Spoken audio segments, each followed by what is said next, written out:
جو مضمون آ رہا ہے 13ویں رکوع میں، اس میں کیٹیگرائز کیا جا رہا ہے کہ اہل ایمان جو تھے اس وقت، یا یوں سمجھیے کہ جو مسلمان تھے ان میں کیا حفظ مراتب کا معاملہ کیا تھا۔ ظاہر بات ہے کہ تمام اہل ایمان ایک درجے کے تو نہیں تھے۔ خدا پنج انگشت یکساں نہ کرد، نہ ہر زن زنست و نہ ہر مرد مرد، نہ تمام مومن ایک جیسے تھے، نہ تمام منافق ایک جیسے تھے، نہ تمام کمزور لوگ ایک جیسے تھے۔ تو یہ بھی بڑی یوں سمجھیے کہ حکمت قرآنی کا ایک اہم موضوع ہے، اس لیے کہ آئندہ بھی جب بھی کبھی کسی مسلمان معاشرے میں کوئی دینی تحریک اٹھے گی، ظاہر بات ہے جیسا کہ میں نے عرض کیا ہے انسانی فطرت میں تو کوئی تبدیلی نہیں ہوئی ہے، اسی طرح کے صورتحال پیش آئے گی، تو اس کی پہچان کے لیے لوگوں کے درمیان درجہ بندی کا ایک فہم اور تفقع حاصل کرنے کے لیے یہ آیات جو ہیں یہ بہت ہی اہم ہیں۔ والسابقون الاولون من المہاجرین والانصار، اور پہل سبقت کرنے والے مہاجرین میں سے اور انصار میں سے، والذین اتبعوہم بإحسان، اور وہ لوگ جنہوں نے ان کی پیروی کی بھلائی کے ساتھ، نیکی کے ساتھ، رضی اللہ عنہم ورضوا عنہ، اللہ ان سے راضی ہو گیا اور وہ اس سے راضی ہو گئے، وعد لہم جنات تجری تحتها الانہار خالدین فیہا ابدا، ان کے نیچے ندیاں بہتی ہوں گی، اللہ نے وہ باغات تیار کر دیے ہیں ان کے لیے جن کے نیچے ندیاں بہتی ہوں گی، اس میں وہ ہمیشہ ہمیشہ رہیں گے، ذالک الفوز العظیم، یہی ہے بہت بڑی کامیابی۔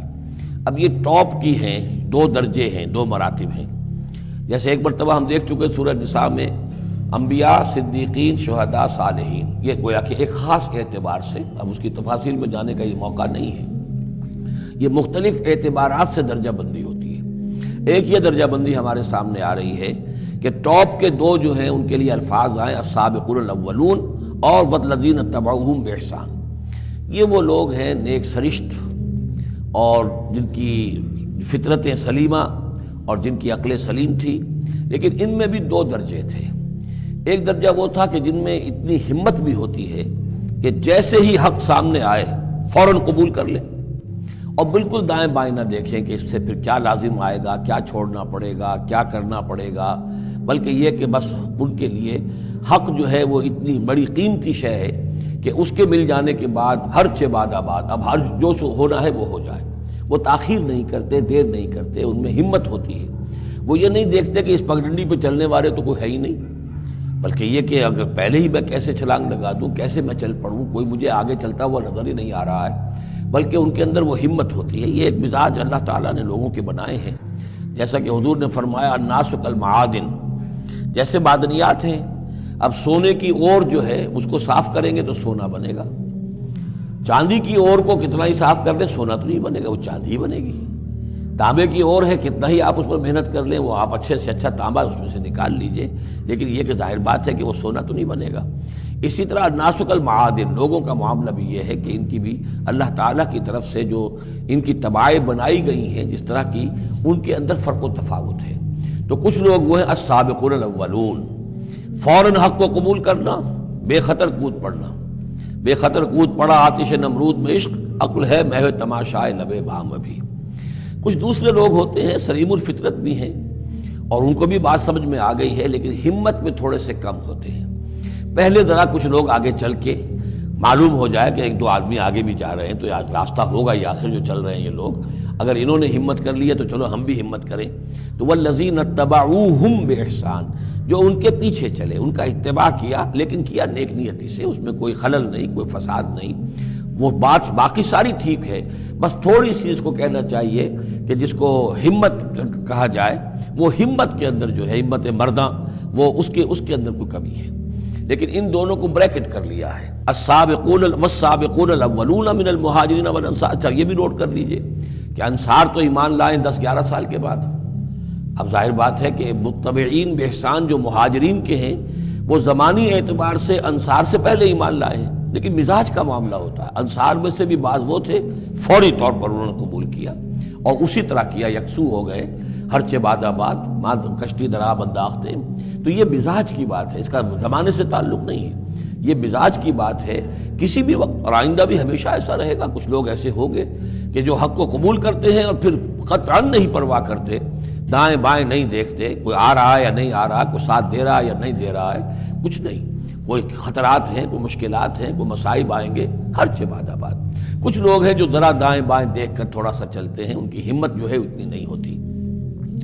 والسابقون الاولون من المہاجرین والانصار والذین اتبعوہم بإحسان رضی اللہ عنہم ورضوا عنہ وعد لہم جنات تجری تحت الانہار خالدین فیہا ابدا ذلک الفوز العظیم وممن حولکم من الاعراب منافقون۔ اب یہ ایک طرف تو یہ ٹاپ کے دو، اور ایک اب بالکل نیچے جا کر، اور جو لوگ تمہارے آس پاس آباد ہیں جو بدوؤں میں، جو بادیہ نشین ہیں، ان میں منافق ہیں۔ ومن اہل المدینہ، اور نہ صرف ان میں ہے، اہل مدینہ میں بھی ہیں۔ مردوا علی النفاق، یہ لوگ وہ ہیں جو نفاق پر اڑ چکے ہیں۔ اب یعنی ان کا نفاق جو ہے جیسے ٹی بی کی تھرڈ سٹیج ہوتی ہے کہ جس کے بعد پھر امید نہیں ہوتی کہ شفا ہو جائے گی، یہ پرانی زمانے کی باتیں ہیں، اب تو ٹی بی لا علاج مرض نہیں رہا، پہلے کی بات ہے۔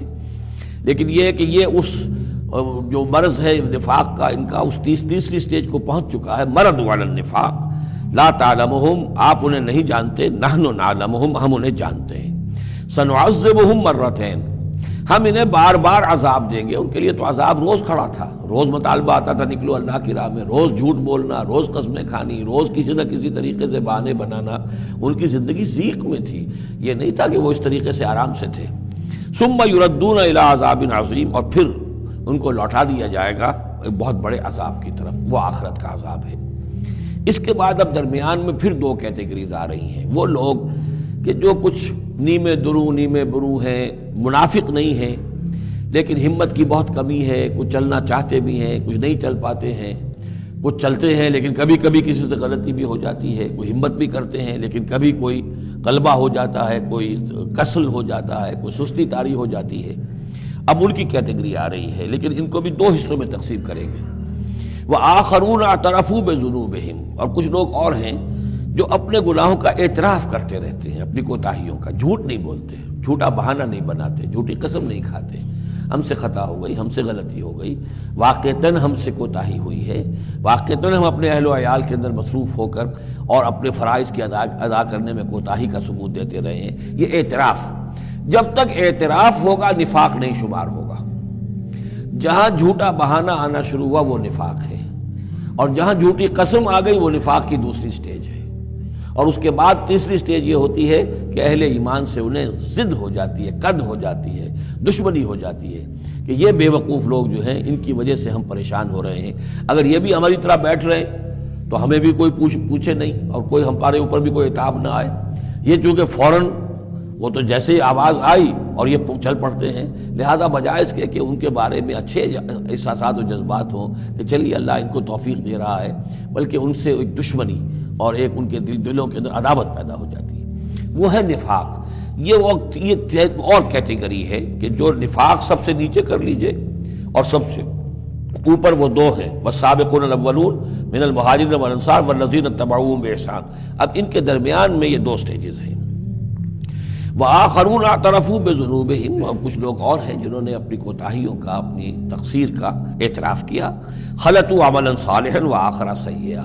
انہوں نے کچھ گڈمٹ کیا ہوا ہے، نیک کام بھی کرتے ہیں، ایثار بھی کرتے ہیں، انفاق بھی کرتے ہیں، لیکن یہ کہ کبھی کوئی غلط کام بھی کر بیٹھتے ہیں، کوئی بری حرکت بھی سرزد ہو جاتی ہے۔ عسى اللہ ان یتوب علیہم، اللہ تعالیٰ امید دلاتا ہے کہ اللہ تعالیٰ ان کی توبہ کو قبول فرمائے گا اور ان کی توبہ جو ہے ان کو توبہ کی توفیق دے گا۔ ان اللہ غفور الرحیم، یقیناً اللہ تعالیٰ غفور اور رحیم ہے۔ اس میں شان نزول کے اعتبار سے ایک روایت بھی ہے، حضرت ابو لبابہ تھے رضی اللہ تعالیٰ عنہ اور ان کے کچھ ساتھی تھے، ان سے غزوہ تبوک کے موقع پر یہ کوتاہی ہو گئی کہ کسل کی وجہ سے اور مال اور دنیا میں اپنے مصروفیات اور مشاغل کی وجہ سے نہیں جا سکے، لیکن یہ ہے کہ ان کو شدید فوراً ہی احساس ہو گیا کہ ان سے تو بہت بڑی غلطی ہوئی ہے، بڑی خطا ہو گئی ہے، بڑی کوتاہی ہوئی ہے، اور اس احساس کی وجہ سے اس درجے ان کو اندر جو ہے ندامت کے جذبات پیدا ہوئے کہ انہوں نے اپنے آپ کو مسجد نبوی کے ستونوں سے باندھ لیا کہ اب حضور ہی آئیں گے اور اگر اعلان فرمائیں گے کہ ہماری توبہ قبول کر لی ہے اللہ تعالیٰ نے اور اپنے دست مبارک سے ہمیں کھولیں گے، تب ہم یہاں سے آزاد ہوں گے، ورنہ ہم یہیں پر اپنی جانیں دے دیں گے، اپنے آپ کو باندھے رکھیں گے ان ستونوں کے ساتھ۔ حضور واپس تشریف لائے ہیں اور یہ آیات جب نازل ہوئیں، عسى اللہ ان یتوب علیہم، اللہ تعالیٰ ان قریب، یا اللہ توقع ہے اللہ ان کی توبہ قبول فرمائے گا، تب حضور نے آ کر انہیں کھولا اور انہیں یہ خوشخبری دی کہ ان کی توبہ جو ہے اللہ نے قبول کر لی ہے۔ یہ وہی بات ہے جو سورہ نساء میں بھی ہم پڑھ چکے ہیں، ثم یتوبون من قریب، وہ لوگ انما التوبۃ علی اللہ للذین یعملون السوء بجہالۃ ثم یتوبون من قریب، فوری طور پر جو ہے انسان کے اندر وہ ایمانی جذبات جو ہیں دوبارہ عود کر آئیں اور وہ فوراً توبہ کرے، تو ایسی توبہ کا قبول کرنا جو ہے اللہ تعالیٰ نے گویا کہ اپنے ذمے واجب ٹھہرایا ہوا ہے۔ البتہ یہ کہ پھر ان کے بارے میں خاص طور پر یہ حکم ہوا خذ من اموالہم صدقۃ، روایت میں تو یہ آتا ہے کہ وہ خود بھی لے کر آئے تھے مال کہ یہ اللہ تعالیٰ کے جو ہماری توبہ قبول کی ہے تو ہم یہ اس کے شکرانے کے طور پر اللہ کی راہ میں یہ مال پیش کرتے ہیں اپنا، لیکن یہ کہ یہ قاعدہ کلیہ بھی ہے کہ خذ من اموالہم صدقۃ، جہاں تک منافقین کا معاملہ تھا روک دیا گیا، ان کے اب آپ صدقات قبول نہ کیجئے، اب ان کے نفقات اللہ کے ہاں قبول نہیں ہوں گے، لیکن یہ چونکہ ضعفاء ہیں، یہ کمزور ہیں، یہ منافق نہیں ہیں مخلص، کمزور مخلص ہیں، لہذا ان کے لیے کہ ان کے اموال میں سے صدقہ آپ قبول فرما لیجئے، خذ من اموالہم صدقۃ تطہرہم وتزکیہم بہا، اس طرح ان کے مال سے صدقہ قبول کرنے کا نتیجہ یہ نکلے گا کہ آپ ان کو پاک کریں گے اور تزکیہ کریں گے ان کا اس صدقے کے ذریعے سے، وصلی علیہم، ان کے لیے دعائیں کیجئے، ان صلاتک سکن لہم، یقیناً نبی آپ کی دعا جو ہے ان کے حق میں وہ بہت ہی سکون بخش ہے کہ انہیں یہ خیال ہو کہ ہم سے جو خطا ہوئی تھی ہم نے بھی استغفار کیا، توبہ کی ہے، اور اللہ کے رسول بھی ہمارے لیے دعا کر رہے ہیں، واللہ سمیع علیم، اور اللہ سب کچھ سننے والا اور جاننے والا ہے۔ الم یعلموا ان اللہ هو يقبل التوبۃ عن عبادہ، کیا وہ نہیں جانتے کہ اللہ تعالیٰ اپنے بندوں کی توبہ قبول فرماتا ہے، ویأخذ الصدقات، اللہ تعالیٰ بندوں کے صدقات قبول کرتا ہے، یعنی اللہ کا احسان ہے، صدقہ وہ شے ہے، خیرات وہ شے ہے حضور نے اپنے اوپر حرام کی، اپنی اولاد پر حرام کی ہے، اللہ تعالیٰ کی وہ شان ہے، وہ الغنی ہے، لیکن وہ کہتا میں تو قبول کرتا ہوں، میں میرے دین کے لیے تم خرچ کرتے ہو، میرے لیے میری رضا جوئی کے لیے خرچ کرتے ہو، تو میں تو تمہارے صدقات کو قبول کرتا ہوں۔ فرمایا کہ الم یعلموا ان اللہ هو يقبل التوبۃ عن عبادہ ویأخذ الصدقات، وہ صدقات قبول فرما لیتا ہے، وان اللہ هو التواب الرحیم، اور وہ تو بہت ہی توبہ کا قبول فرمانے والا اور بہت رحم فرمانے والا ہے۔